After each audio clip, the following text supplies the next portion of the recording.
The desert was silent, except for the wind. It carried the scent of blood, sweat, and gold. Somewhere in that endless sea of sand, a Roman general knelt in the dust, his lips blistered from thirst, his pride shattered, his empire far behind him. They say that when Marcus Crassus, the richest man in Rome, met his end, the gods themselves looked away. He wasn't supposed to die like this. This was a man who owned entire cities, who bought senators like jewelry, who built his fortune on the ashes of other men's misfortunes. In Rome, his name meant power, and greed. But in the East, it would come to mean punishment. The year was 53 BC. Rome ruled the known world, or so it believed. But the hunger of men like Crassus had no borders. He didn't march for his country.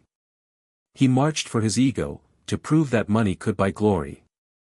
To prove that gold could buy respect. Yet in the desert sands of Mesopotamia, he would learn the cruelest truth of all, that gold, when melted, doesn't glitter, it burns. This is not just the story of a fallen general. It's the story of how ambition can blind a man, how greed can consume a nation. And how the wealthiest Roman in history found himself choking on the very thing he worshipped. The molten gold that ended his life wasn't just his punishment, it was his mirror. The story of Marcus Licinius Crassus begins not on a battlefield, but in the ashes of a burning city. Rome, the beating heart of an empire in the making, was still young, ambitious, and cruel. Its streets were filled with chaos, smoke from tenements, cries of slaves, the clang of merchants and coins. It was a city where fortune favored the ruthless, and few were more ruthless than Crassus. He had been born into privilege, the son of a noble family. But privilege wasn't enough for him. Crassus wasn't content to inherit power, he wanted to own it. He learned early that in Rome, gold could buy almost anything, loyalty, silence, and even forgiveness. When the city burned, one of the great fires that tore through the slums, Crassus saw opportunity. As others fled the flames, he sent in his slaves with buckets of water to save only those properties he could later buy at ruinous prices. Entire neighborhoods of Rome would one day belong to him because he understood one rule: tragedy could be profitable. By the time he was 30, Crassus wasn't just wealthy, he was legendary. He bought estates, silver mines, and whole streets. He owned construction companies, fire brigades, and even the men who fought in Rome's gladiator arenas. To the senators, he was indispensable. To the people, he was untouchable.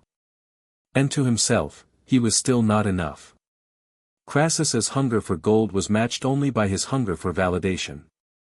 In the Roman Republic, money could open doors, but glory opened hearts. And glory belonged to warriors. He had watched Pompey the Great return from the east, covered in honors and jewels. He had seen Julius Caesar's name whispered with awe after his victories in Gaul. Meanwhile, Crassus was known as a banker, a financier, a man who profited from the sweat and suffering of others. He hated that image more than anything. He wanted to stand equal beside Caesar and Pompey, not as the man who paid their armies, but as a man who led them. It was this gnawing insecurity, not greed alone, that would set his fate in motion. In the politics of Rome, appearances mattered more than truth. And Crassus's public image was his greatest humiliation. He had everything, money, property, influence, except the one thing every Roman of ambition desired, military glory. He tried to change that. Years before his final downfall, Crassus had already tasted the intoxicating smell of victory. In 71 BC, he had crushed the slave rebellion led by Spartacus, a war that nearly tore Italy apart. It should have been his crowning achievement, but history is a cruel storyteller. When the battle was won, Pompey arrived at the last moment, claiming credit for finishing the war. The Senate celebrated Pompey. Crassus received polite applause. Even in triumph, he was overshadowed. He had built his empire on the ruins of others, yet somehow his own name was still diminished. To the common people, Crassus represented everything they loved and hated about Rome. He was brilliant, manipulative, and utterly without shame. He bribed judges, funded political campaigns, and used debt as a weapon. When an enemy refused to sell land, Crassus would simply bankrupt them, then buy the estate for half its worth. But beneath the polished marble of his villas and the gold of his statues, there was restlessness. He had wealth beyond measure, but no song would ever be sung about him. Caesar's soldiers would shout his name across continents, Pompey's face would be carved into temples. And Crassus? He would be remembered only as a man who counted coins. That, he decided, was intolerable. By 60 BC, Rome was a triangle balanced on three men's egos, the first triumvirate, Julius Caesar, Pompey, and Marcus Crassus. Together, they ruled the republic through alliance, blackmail, and sheer influence. But beneath the surface, ambition cracked like dry marble. Caesar was adored by his soldiers, Pompey worshipped by the Senate, and Crassus, tolerated. He was the wallet that paid for Caesar's wars, the financier who oiled the gears of politics. But to men like Crassus, being useful was not the same as being great. And so he began to dream, not of wealth, but of conquest. Beyond the Euphrates River lay Parthia, a rich eastern kingdom controlling the Silk Road, where caravans brought silk, spices, and gold from distant lands. To Crassus, Parthia wasn't just a frontier, it was a stage. If he could conquer it, his name would echo through history alongside Alexander the Great. But Rome was skeptical.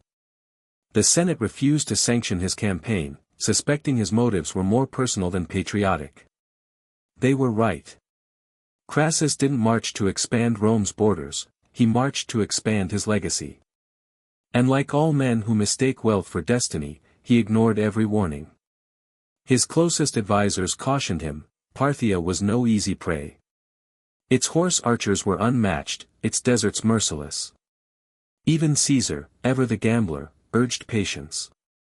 But Crassus could not wait. He saw in every delay another whisper of humiliation, another reminder that Rome saw him as a merchant, not a conqueror. In 55 BC, he was appointed governor of Syria, a convenient title that allowed him to raise an army. There, he gathered 7 legions, 40,000 men strong, with thousands of cavalry and light infantry.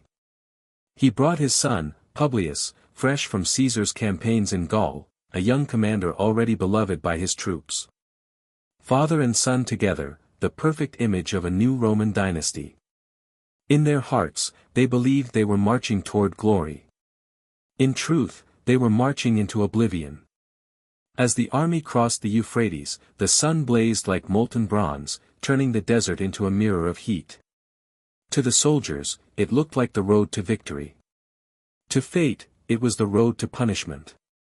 Rome's legions advanced into Mesopotamia, confident, unstoppable, proud. But something in the silence of that land felt wrong. Villages emptied before they arrived. Scouts vanished. Every step forward took them deeper into the unknown. The old men in Syria had warned Crassus, the Parthians do not fight like us.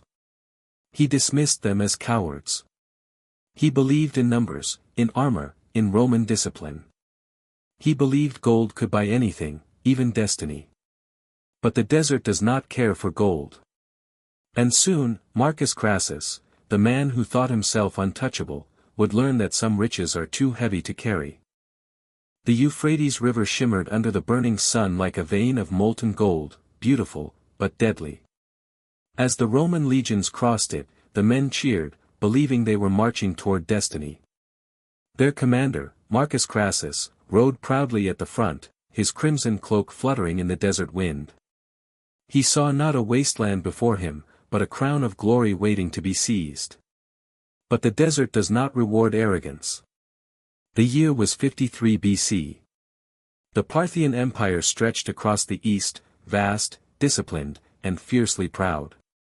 Its people were traders, horsemen, and tacticians who had turned the desert itself into a weapon. Crassus had been warned. His allies in Syria, men who knew the Parthians well, begged him to reconsider his route. March north, they said. Follow the rivers. Stay near the cities. Avoid the open sands. But Crassus, blinded by pride, refused. He wanted speed, surprise, and glory. And so, against all advice, he led 40,000 Roman soldiers straight into the heart of the Mesopotamian desert. At first, everything went according to plan. Villages surrendered. Scouts returned with news of minimal resistance. The few Parthian riders they encountered fled almost instantly, vanishing into the horizon. To Crassus, it was proof that his enemies were weak, terrified of Rome's might.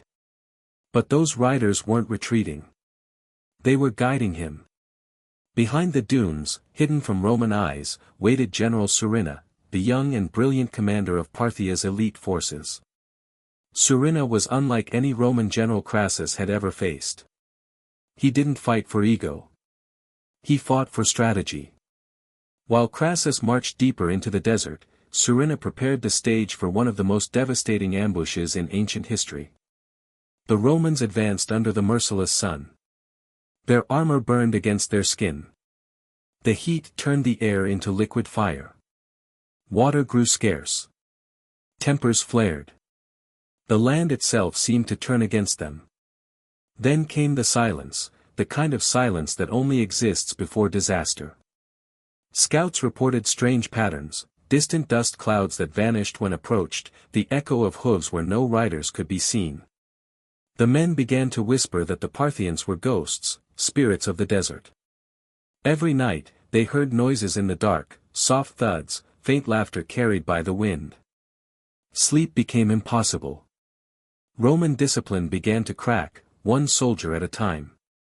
Crassus dismissed the fear as weakness. He believed in numbers, in formation, in steel. But his legions were trained for forests and plains, not endless dunes. The desert was not a battlefield, it was an illusion. Every direction looked the same. Every horizon promised water that never came. And somewhere beyond the heat haze, the Parthians watched, waiting for the perfect moment to strike. When it finally came, it began with sound.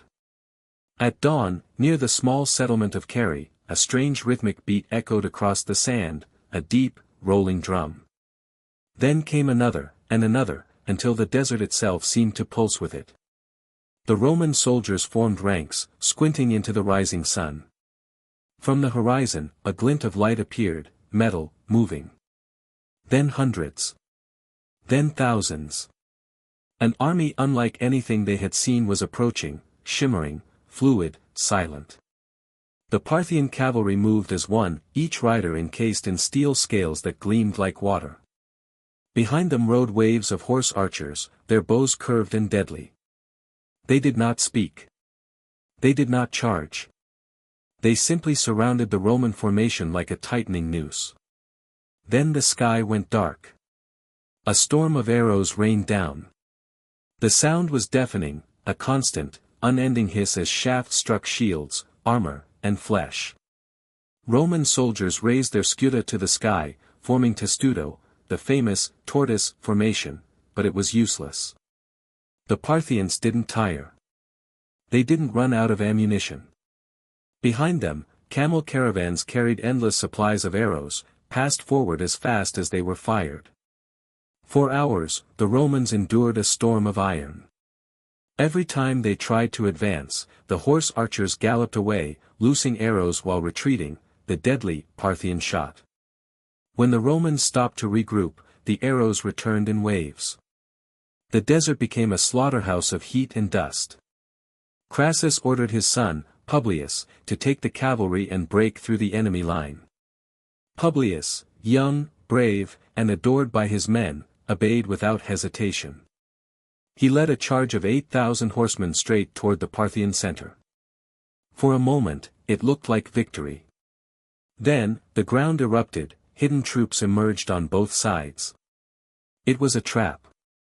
Surina had predicted every Roman move.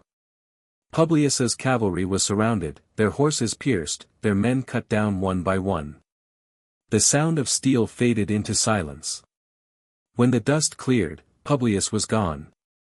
Hours later, Parthian riders appeared again before the Roman line, carrying something high above their heads. A spear. And on it, the severed head of Publius Crassus. The Romans froze. Even the desert wind seemed to stop.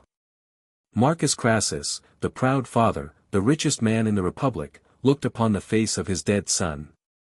Witnesses said he made no sound. He simply fell to his knees, staring at the horror before him. The army's spirit broke with him. Discipline vanished. Cohesion collapsed. Men threw down their shields and ran into the sand, only to be cut down by Parthian arrows. Others tried to surrender, but there was no mercy in the desert that day. By nightfall, the once mighty Roman legions were reduced to chaos. Thousands lay dead or dying. The survivors, exhausted and delirious, begged their general to retreat. Crassus, shattered by grief, could barely speak. He finally agreed. The retreat was a nightmare. Without water, without order, the Romans stumbled through darkness, guided only by the faint glow of distant stars. Every few hours, the Parthian cavalry appeared, striking, vanishing, taunting. Men screamed into the wind, praying to gods who did not answer. When dawn came, the survivors reached Carrhae, what was left of them. Out of 40,000 soldiers, nearly half were gone.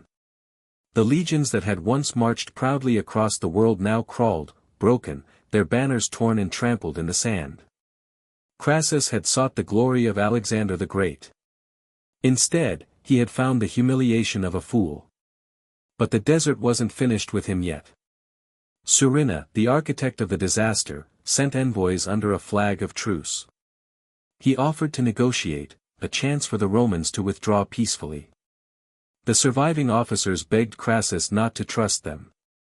But the general was no longer the man he had been. He was grieving, lost, desperate to save what little remained. He agreed to meet the Parthian commander face to face. And somewhere in the shimmering horizon, as the heat rose again like a golden mirage, Marcus Crassus rode out to his final meeting. Unaware that his lesson was not yet complete. The night after Carrhae was heavy and silent. The desert wind no longer howled, it whispered. Among the broken remnants of the Roman legions, men huddled together in the darkness, afraid to look toward the horizon where thousands of their comrades still lay unburied. Marcus Crassus sat apart, his armor stained with sand and sweat, his eyes hollow. He no longer looked like the richest man in Rome, only a grieving father and a failed general. The name that had once commanded fear now hung in the air like a curse. Around him, his officers argued in hushed tones. Some wanted to fight to the end, to die with honor. Others urged retreat into the nearby mountains. But the desert had broken them, both body and spirit. They were trapped, exhausted, surrounded, and out of hope. At dawn, a dust cloud rose from the east. A small group of riders approached, waving white banners. The Parthians were coming, not to attack, but to talk. The riders stopped before the Roman camp and called out in the local tongue. Through an interpreter, they delivered a message from General Surena, the Parthian commander. Your valor has been proven. Let us end this bloodshed. Our king offers peace and safe return to your homeland, if your general will meet with us in person. It sounded merciful, too merciful. The Roman officers were immediately suspicious. Don't trust them, warned Octavius, one of Crassus's loyal tribunes. They want your head, not your handshake. But Crassus, weary, broken, and desperate to salvage what little remained of his army, hesitated. He wanted to believe there could still be an honorable end. He had lost his son, his legions, and his pride. Surely the gods would not demand his life as well. He decided to meet them. That night, the camp fell into uneasy quiet. The soldiers watched their commander prepare as if for a ceremony, not a negotiation. He put on his best armor, polished though dented, and draped a crimson cloak over his shoulders. He was determined to look like a Roman, even in defeat. At sunrise, Crassus rode out with a small escort, 7 officers, including his son's friend, Octavius. The Parthians awaited on open ground between the two armies. Their silver armor glittered in the early light. Surina himself stood in the center, tall, calm, and impeccably dressed in silken robes that moved gently in the desert wind. He smiled as Crassus approached. "General of Rome," he said through the interpreter, "let there be no more blood today. Come, let us speak as men of peace." Crassus dismounted cautiously. His hands trembled slightly as he clasped Surina's in greeting. For a moment, it seemed possible that perhaps mercy still existed even here, in this graveyard of ambitions. But then, something changed. A Parthian soldier stepped forward, reaching for Crassus's reins. Octavius drew his sword. Voices rose, confusion, shouting, panic. Crassus tried to pull away, but Surina's men moved fast, grabbing his arms. The Roman escort drew steel. Swords flashed in the sun. Octavius lunged to protect his commander, striking one of the Parthians before being cut down. Crassus screamed, not in fear, but in rage. And then the desert exploded into chaos. When the dust settled, it was over. Crassus lay on the ground, bound and disarmed. Around him, the surviving Romans were either dead or kneeling in chains. The Parthians had their prize. General Surina looked down at the captive Roman and spoke softly. "You came for gold, Roman," he said. "Now you shall have it." Crassus was taken to the Parthian camp, not as a guest, but as a trophy. The soldiers jeered as he passed. Some threw handfuls of sand at him, others mocked him with cries of, "King of the Greedy." The once proud general kept his head high, though his face was pale. He had been humiliated before his men, before his enemies, and before the gods. But the worst was still to come. In Parthian tradition, punishment often carried symbolic meaning. To them, Crassus's invasion had been an act of arrogance, a man blinded by greed, seeking wealth that was not his. So his execution would reflect that sin. That night, under torchlight, the Parthian nobles gathered in a semicircle. At the center stood a bronze bowl placed over a small fire. Inside, gold coins melted slowly, their edges softening, their shine growing brighter as they turned to liquid flame. Crassus was brought before them, his wrists tied, his armor stripped away. He looked neither proud nor defiant, only tired. Surina stepped forward, speaking so that all could hear. "Marcus Crassus of Rome, who made his fortune on the misery of others, who crossed deserts for gold, who waged war for vanity, shall now receive the reward he sought." The crowd murmured. The heat from the bowl filled the air. A servant stirred the molten gold with an iron rod, it shimmered like sunlight trapped in liquid form. 2 soldiers forced Crassus to his knees. He did not struggle. When they pried open his mouth, the crowd fell silent. And then, slowly, the molten gold was poured. He made no sound at first, just a gasp, a final breath. The golden stream glowed against his skin as it fell, hissing and crackling. And then, there was silence again, the kind of silence that swallows history whole. The Parthians did not hide what they had done. To them, it was not cruelty, it was justice. They believed they had punished greed itself. Crassus's body was burned, his head and right hand sent to King Oroda II as proof of victory. At the royal court, it is said that his severed head was used as a prop during a theatrical play, a tragic mockery of Roman ambition. Whether myth or truth, the image endured, the richest man in Rome, reduced to a symbol of folly. Back in the West, when the news reached Rome, it was as though an earthquake had struck the Republic. The Senate fell into panic. Citizens wept not from sorrow, but from shock. Rome, the eternal conqueror, had been humiliated. Without Crassus, the fragile alliance of the triumvirate crumbled. Pompey and Caesar, once allies, turned into rivals. The civil war that followed would destroy the Republic forever. Crassus, in death, had achieved the very chaos he had hoped to avoid. For centuries, poets, historians, and philosophers retold the story of Marcus Crassus. Some called it justice. Some called it tragedy. All agreed it was a warning. Plutarch wrote that the molten gold was not merely execution, it was allegory. It showed that what we worship can become our destruction. Others said the Parthians might have exaggerated the tale, or that the story was invented by later writers to moralize his greed. But facts mattered less than the meaning. The truth that remained was universal. That ambition without wisdom becomes poison. That wealth without purpose becomes a cage. And that those who worship gold will one day drown in its glow. In the silence of the desert, the ashes of the Roman dead mingled with sand and gold dust. The wind carried their memory across the dunes, whispering like ghosts. And somewhere, perhaps, a single coin from Crassus's lost fortune still glitters beneath the sun. A reminder that even empires fall. And that no man, however rich, can buy his way out of destiny.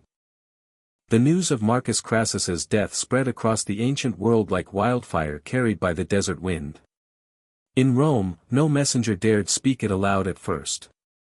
The city that had once believed itself unconquerable, that had built its empire on discipline and destiny, now trembled at the mere mention of Parthia. The richest man in the Republic had marched to war for glory and returned in ashes. And with him, the illusion of Rome's invincibility began to crack. When the first reports reached the Senate, disbelief turned into silence. Then came outrage, not against the Parthians, but against the man who had led them to ruin. He went without orders, one senator said. He marched for greed, not for Rome. Others whispered that the gods had punished his arrogance. Yet, beneath their moral condemnations was something more dangerous, fear. If Rome could be humiliated once, it could be humiliated again. The soldiers who survived Carrhae stumbled back to Syria in small, scattered groups, gaunt, sunburned, and hollow-eyed. Their once proud armor was dulled with sand, their banners lost, their spirits broken. They spoke of mirages, of arrows that never stopped, of ghosts on horseback that attacked from nowhere. To many Romans, it sounded like a nightmare more than a war. But it was all too real. Nearly half of the eastern legions had perished. Others had been captured, forced to march deep into Parthia, never to see Rome again. Those captured soldiers would live strange lives. Some were resettled in distant towns along the eastern frontier, serving as guards and craftsmen for their new masters. Decades later, rumors reached China that Western warriors fought under the Parthian banner, building walls in faraway lands. Whether true or not, the idea haunted Rome, the thought that Roman blood now flowed in foreign veins, forgotten under another sun. Meanwhile, in Rome itself, the political balance shattered. The triumvirate, the uneasy alliance of Caesar, Pompey, and Crassus, had been held together not by loyalty but by necessity. Crassus's fortune had funded Caesar's campaigns, his influence had restrained Pompey's ambition. Without him, there was no longer a middle ground. The two remaining men became rivals, each seeing in the other both a threat and an opportunity. Caesar, still in Gaul, wrote back to the Senate with calculated calm. He expressed sorrow for the loss of a friend, but his words dripped with quiet triumph. Pompey, now the elder statesman of Rome, used the disaster to strengthen his position, portraying himself as the only leader capable of defending the Republic from foreign enemies. In truth, both men were preparing for war, not against Parthia, but against each other. And so, the gold that had killed Crassus became the spark that ignited the end of the Roman Republic. Within 3 years, civil war would consume the city he had once tried to glorify. Legions that had marched together in the east would now turn their swords on one another. The Senate would drown in intrigue, and Rome, for all its grandeur, would fall into the hands of a single ruler.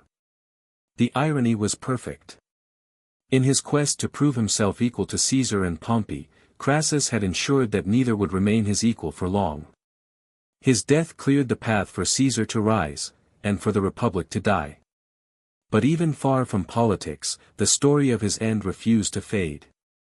Merchants traveling through Parthia carried tales of the Roman general's golden death, and poets turned it into parable. To some, it was justice, the gods punishing vanity. To others, it was tragedy, a reminder that human ambition could burn brighter than reason. In the taverns of Antioch and Alexandria, bards would whisper, "He drank molten gold to quench his thirst for power." And every listener shivered, not because they believed it literally, but because it felt true. In the East, Parthia celebrated its victory not with cruelty, but with pride. They had defeated the empire that the world feared most, not through greater numbers, but through greater patience. Surina, the young general who masterminded the victory, became a legend among his people, a symbol of intelligence over arrogance, strategy over brute force. Yet even he would not live long to enjoy it. The Parthian king, threatened by his fame, ordered his execution within a year. History, it seemed, had little mercy for its heroes. As time passed, the battlefield at Carrhae turned silent. The dunes swallowed the bones of the fallen, the desert reclaimed the banners that once bore Rome's eagle. Centuries later, fragments of Roman armor, shattered helmets, and broken swords would emerge from the sands, relics of an empire's pride turned to dust. Archaeologists would one day call it one of Rome's greatest disasters, but for the men who died there, it had never been a statistic. It was the moment when belief itself, belief in the myth of Roman superiority, burned away under the desert sun. The philosophers of later generations would turn Crassus's death into a moral lesson. He was slain by the god he worshipped, wrote one scholar, for gold was his deity. Historians like Plutarch, a century later, would tell the story not as a tale of politics but of character. In his writings, Crassus became less a villain and more a warning, a man undone not by evil, but by emptiness. He had everything except contentment, and so he sought to fill that void with conquest. But the desert had no pity for hunger. In art and theater, his death took on a strange beauty. Roman painters depicted him kneeling beneath a golden sky, not screaming, but silent, a man facing his reflection in molten metal. To them, the moment symbolized the fatal flaw of empire, that Rome's strength came not from wisdom, but from appetite. And appetite, once unleashed, could consume even the gods. Even centuries after the Republic's fall, the story of Marcus Crassus endured. Medieval chroniclers retold it as a sermon about greed. Renaissance artists painted him surrounded by coins melting into light. Modern historians still debate whether the molten gold story was literal or metaphorical, but that question hardly matters anymore. The truth lies not in the details, but in the lesson. For what Crassus represented did not die in the desert. It lives wherever ambition blinds men to consequence, wherever greed disguises itself as destiny. His story belongs not to Rome alone, but to every civilization that mistakes wealth for worth. And so, in the endless silence of Mesopotamia, the wind still moves over the dunes, whispering his name. The golden light of sunrise spills across the sand, the same light that once shone on the legions of Rome, proud, unyielding, doomed. They say the desert keeps its secrets. But not this one. This one gleams every morning, just before the heat burns it away. A glimmer of gold, a memory of ambition, and the echo of a man who tried to buy eternity. Only to find that eternity cannot be bought. Centuries passed, yet the desert never forgot. Long after the bones of soldiers had turned to dust and the banners had faded beneath the sand, the story of Marcus Crassus remained, whispered like a parable carried on the wind. It was not merely a tale of defeat. It was the story of a civilization confronting its own reflection. For Rome, Carrhae was not the end, but a reckoning. It marked the first time in generations that the Republic had looked into the mirror and seen something other than glory. The invincible legions, the engineers of destiny, had been undone not by strength but by pride, not by a greater army, but by the arrogance of believing there was none greater. In that sense, Crassus's death was less a personal tragedy and more an omen for what was to come. After the fall of Crassus, Rome learned caution, but only for a moment. The Senate, divided between loyalty and ambition, buried his name beneath layers of shame. His statues were removed, his victories ignored, and his family faded quietly into obscurity. Yet every general who rose after him, from Antony to Augustus, knew his story. And though they never spoke it aloud, they feared becoming him, the man who had everything and still wanted more. For Julius Caesar, the lesson came too late. In Crassus's death, he saw the vacuum of power, and he filled it. The triumvirate was dead, but the ambition that created it still lived, now distilled into one man's will. Caesar marched on Rome, declaring himself the savior of the Republic even as he destroyed it. The wars that followed were born from the same hunger that had driven Crassus into the desert, a belief that greatness is something one can seize, not something one must earn. When Caesar crossed the Rubicon, the echoes of Carrhae followed him. Each legion that swore loyalty to him carried within its ranks the ghosts of Crassus's lost men, soldiers who had learned too late that loyalty to ambition can lead only to ruin. The Parthians had won the battle, but Crassus's spirit, restless, unsatisfied, had infected the Republic itself.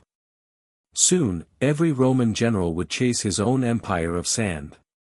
In the east, the Parthians continued to guard the borders that had humbled Rome. Their victory became legend, proof that even the greatest empire could bleed. They told the story of the Roman general who came for gold and found his grave, passing it down through generations as a reminder that pride is more dangerous than any weapon. And yet, even their triumph was temporary. For power, once challenged, never rests. Centuries later, Rome would return under new emperors, cautious this time, strategic, and the frontier between the two civilizations would remain a restless scar on the map of history. But beyond armies and empires, the story of Crassus endured for a different reason. It spoke to the nature of human desire, how success can rot into obsession, and how wealth, once absolute, begins to demand something higher to justify its own existence. Crassus had not marched east for land, or power, or even glory. He marched because wealth without purpose had become unbearable. He needed to prove that gold could make him immortal. Instead, gold became his executioner. The ancient philosopher Plutarch wrote of him, "He was a man devoured by plenty." To those who read his life centuries later, he was the embodiment of a universal truth: the more a man possesses, the less he can see the boundaries of his desire. It is not the poor who crave wealth the most, but the wealthy who fear losing it. And so Crassus became a symbol, not of greed itself, but of what greed does to the human soul when it forgets enough is enough. In art and storytelling, his image evolved. Painters depicted him standing before the horizon, his silhouette merging with the sun, neither hero nor villain, but a warning carved in light. Writers portrayed him as the eternal merchant, doomed to wander the sands forever in search of gold that no longer shines. To audiences of every era, the meaning was the same: ambition is fire. It warms, it illuminates, but once it escapes the hearth, it consumes. Even today, his story still resonates. In boardrooms and battlefields, in politics and business, the ghost of Marcus Crassus lingers wherever the pursuit of wealth overshadows wisdom. Modern historians debate whether molten gold truly flowed down his throat or whether it was poetic invention, a myth designed to teach a moral. But that distinction no longer matters. For myths endure not because they are true, but because they feel true. And in Crassus's story, everyone finds a reflection of their own temptation. Some say the true tragedy of Crassus was not his death, but his blindness. He could not see that he had already won, that in a world built on trade, debt, and politics, he had achieved more control than any general with a sword. Yet he still longed to be Caesar, to hear the roar of an army chanting his name. In chasing that echo, he lost everything. It is a lesson as old as civilization itself, that power without self-awareness turns even triumph into tragedy. As centuries rolled by, Rome itself became what Crassus once was: rich, vast, and restless. The empire expanded beyond reason, swallowing lands it could not govern, building monuments it could not maintain. And just like its fallen general, Rome's own hunger for more would eventually devour it from within. When the empire finally fractured, historians would look back and trace the line of decline all the way to that sun-bleached battlefield in Mesopotamia, where gold first turned to fire, and glory to dust. Today, the site of Carrhae is quiet. Only sand and wind remain, carrying fragments of armor and pottery through the centuries. Tourists who stand there see nothing of the grandeur that once was, just emptiness stretching endlessly toward the horizon. Yet, if one listens closely, the silence still hums with memory. Because the story of Marcus Crassus is not about the past. It's about the cost of wanting more than the world can give. And perhaps, in that endless desert, a single glint of sunlight still flashes across the dunes. Not from treasure, but from the ghosts of ambition that never fade. For empires fall, fortunes vanish, but greed, like gold, never truly rusts. And so, the richest man in Rome remains immortal after all. Not in marble, not in history books, but in the quiet warning his life still whispers across the ages. That the things we worship will one day demand a price. And when they do, it is never paid in gold, but in ourselves. The story of Marcus Crassus did not end in the desert. It lived on, not in monuments or tombs, but in the memory of mankind. For centuries after his death, his name became a metaphor, his fall a mirror held up to every age that worshipped wealth. He had chased gold as though it were eternal. Yet in the end, it was his name, not his fortune, that endured, whispered through time as both a warning and a confession. In the years following Carey, Rome continued to grow, but the spirit of the Republic had already begun to fracture. The triumphs of the past no longer inspired unity, they inspired competition. Generals no longer fought for Rome, they fought for themselves. The legacy of Crassus was not the defeat in the East, but the seed of ambition he left behind, buried deep within Rome's heart. Every man who rose to power after him, Caesar, Antony, Octavian, carried a shadow of his hunger. As the empire expanded, so did its appetite. New lands were conquered, new temples built, and new fortunes forged. But beneath the glitter of triumph, there lingered a silent truth: Rome had learned nothing. Its people still believed in the promise that power could be endless, that wealth could buy permanence.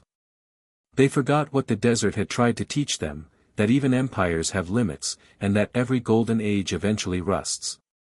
The philosophers of later centuries often returned to the story of Crassus when writing about human nature. They saw in him not just the flaw of a man, but the flaw of civilization itself. Aristotle once warned that excess corrupts virtue. Seneca wrote that wealth without restraint is a kind of slavery. And yet, generation after generation, men continued to chase the same illusion, that the accumulation of more could ever fill the emptiness within. Crassus's story became their cautionary tale, proof that the richest man in Rome died poorer than the humblest citizen, for he left behind no peace, no wisdom, only a legend carved in failure. Artists, centuries later, reimagined him not as a villain, but as a symbol. In paintings, he stands alone against a burning horizon, gold dust swirling around him like the ashes of his own desire. In theater, his voice becomes a whisper, a man speaking to himself about the things he could not keep. Each retelling changed the setting, the tone, the faces, but the message was always the same: when greed becomes purpose, it consumes purpose itself. Even in modern times, his ghost still wanders through history's great halls.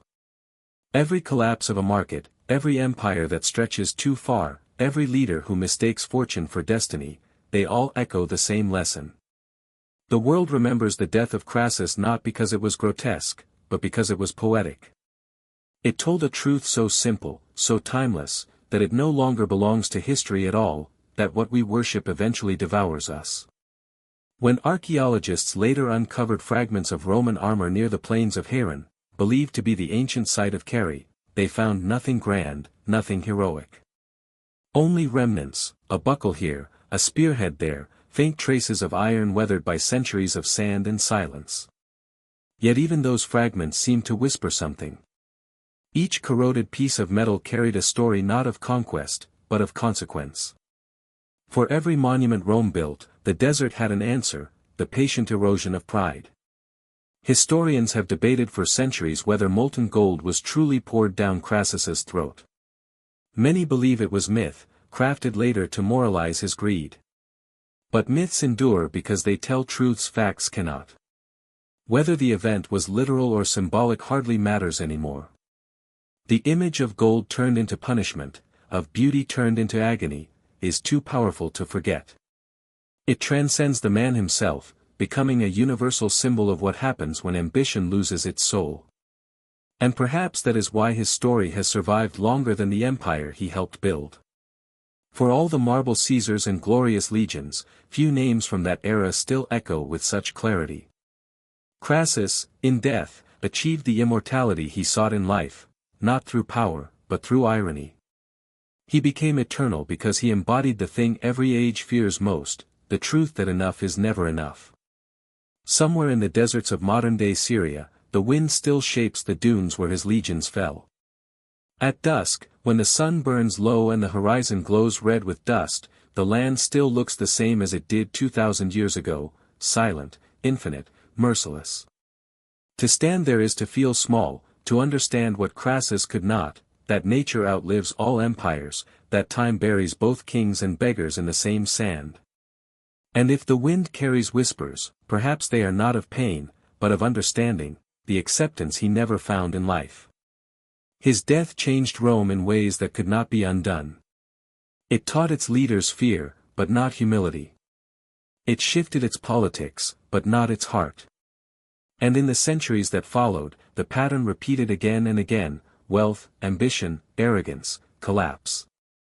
The empire that once mourned Crassus would one day share his fate, bleeding out under its own excess, crumbling not from conquest but from within. And yet, even in ruin, the same paradox remains. The story of Marcus Crassus continues to inspire as much as it warns. It reminds us that ambition, in itself, is not the enemy, it is the compass of progress. But when the compass spins too far toward desire, it no longer points to greatness, only to oblivion.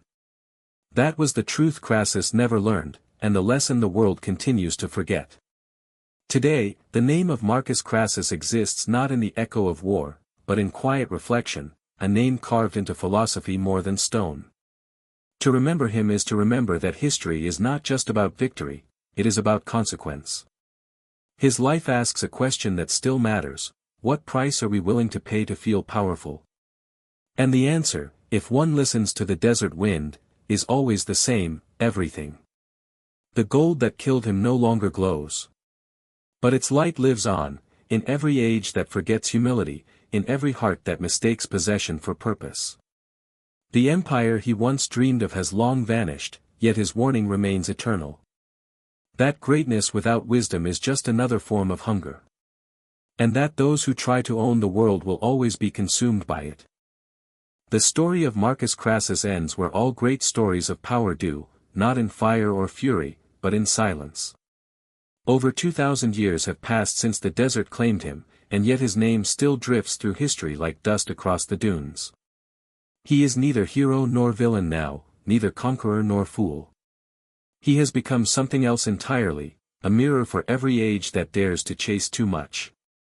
History remembers him as the richest man Rome ever produced, a man who measured success in gold, in land, in influence. But time remembers differently. Time remembers the price. The deserts of Mesopotamia, where he met his end, are no longer battlefields, they are lessons written in sand. And when the wind sweeps through them, it whispers his story, reshaped with each passing generation, retold not as tragedy, but as truth. For what destroyed Marcus Crassus was never the Parthian army. It was not the arrows that rained from the sky or the treachery of false peace. It was the quiet, invisible enemy that lives within all of us, the hunger that never sleeps, the desire that grows even as it is fed. He had everything that men spend lifetimes chasing, yet his soul was restless. He did not want wealth, he wanted immortality. And so he went searching for it in the only way he knew how, through conquest. The irony of Crassus's life is that in chasing eternity, he achieved it. He became eternal, not as a god of victory, but as a ghost of warning. Every civilization that rises after Rome eventually meets him again in its own reflection. Every empire, every dynasty, every nation that believes it is untouchable eventually finds itself staring back at the man who proved that gold cannot save greatness. In the ruins of history, you can still trace the pattern he left behind. The pattern of ambition that builds until it burns. The pattern of wealth that blinds until it breaks. It is the same rhythm that beats beneath the surface of every age, Rome, Byzantium, Spain, Britain, America, the echo of the same desire, to own, to expand, to outlast time itself. And every time, time wins. Crassus's death was not an isolated moment. It was the prophecy of decline, not just for Rome, but for mankind's idea of progress. Because no matter how much we advance, we still build our empires from the same human clay. We invent new weapons, new machines, new currencies, but we carry the same flaws, the same hunger. And so history repeats, not because we forget, but because we refuse to listen. In the centuries after his fall, Rome would transform from republic to empire, from empire to memory. Caesar's ambition would ignite civil war. Augustus would rise from the ashes, declaring himself the restorer of peace. But peace built on power never lasts. For every Rome, there is a carry, a moment when glory reaches too far and is swallowed by the horizon. Philosophers later said that Crassus was punished not for greed, but for ignorance, the ignorance of not knowing what he already had. They wrote that true wealth lies not in possession, but in restraint. That the man who knows when to stop is richer than the man who owns the world. But restraint was never the Roman way. To stop was to admit mortality. To limit desire was to deny destiny. And so Crassus became their cautionary saint, the patron spirit of ambition gone too far. It is tempting to see him only as a relic of ancient arrogance. But look closer, and his shadow stretches right into our own world. Today, his story repeats in towers of glass instead of temples of marble, in the hum of trading floors instead of the clash of armies. His Rome has become our civilization, global, connected, endlessly expanding, endlessly wanting. We dig into the earth for gold still, though now it glows as screens and circuits instead of coins. We measure success not in legions, but in numbers, views, markets, and empires of attention. And somewhere in the noise, the lesson of Crassus still whispers, that no fortune, no empire, no technology can outlive the hunger that built it. Perhaps that is why his story endures, because it is not just about a man, but about us. We are all, in some way, walking the same desert, chasing the same mirage. And just like him, we mistake reflection for destiny. The mirage is beautiful, it looks like victory. But the closer we get, the faster it fades. There is something poetic in how his life and death came full circle. He began his rise by profiting from fire, buying properties that others lost in flames. And he ended by being consumed by the fire of his own making. Gold had built him, gold had cursed him, and in the end, gold had claimed him. It was never truly molten metal that killed him, it was molten desire, burning from within. When modern historians write of Marcus Crassus, they rarely speak of the Battle of Carrhae in terms of strategy. They speak of it in terms of symbolism. Carrhae was the moment when human ambition met its reflection, and blinked. It was the first great reminder that power, unchecked, always collapses under its own weight. The Romans thought themselves eternal. But eternity belongs to no one. Today, the desert still holds what remains of that illusion. Archaeologists sift through the sand, uncovering fragments of armor, pottery, and coins stamped with forgotten faces. Each discovery is a conversation with time, a whisper from the past reminding us how fragile glory really is. And as the sun sets over those ancient plains, it paints everything in the same golden hue that once blinded Marcus Crassus. The light is beautiful. But it also burns. In that way, the story of Marcus Crassus is not simply history. It is prophecy. It tells us that every age of abundance ends the same way, not in destruction, but in awakening. The question is always when, not if. And when that moment comes, when the gold begins to melt, when the light turns too bright to bear, perhaps we will remember him, not as the fool who sought too much, but as the mirror we all must face. In the end, Crassus did achieve immortality, though not the kind he wanted. His name became eternal not through conquest, but through consequence. His death became a parable, his failure a warning that outlasted empires. And across the centuries, his story stands as proof of one unchanging truth. That all wealth is borrowed, all power is temporary, and all ambition must one day answer to time.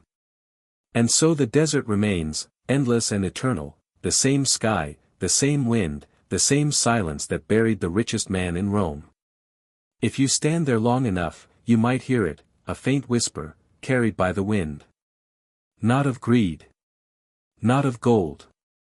But of understanding. The voice of history itself saying what Marcus Crassus never could. That enough is not found in having more, but in knowing when to stop.